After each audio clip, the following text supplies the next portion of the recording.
வளர்பிறை அஷ்டமி முதல் 16 நாட்கள் லட்சுமி தேவியை பிரார்த்தித்து செய்யப்படும் விரதம் இது.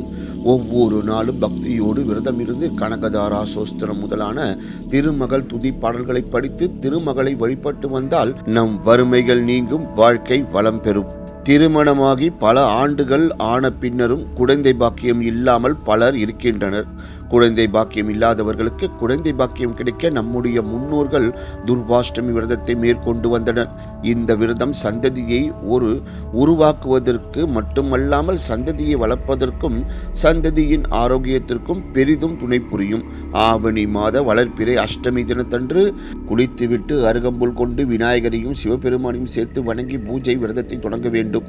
பூஜை அறையில் அவல் பொறி பால் வாழைப்பழம் படைத்து விநாயகர் அகவல் 108 போற்றி சிவபுராணம் தேவாரம் திருவாசகம் படிக்க வேண்டும். வளர்பிறை அஷ்டமி முதல் தேய்பிறை அஷ்டமி வரை 16 நாட்கள் விரதமிருந்து மகாலட்சுமி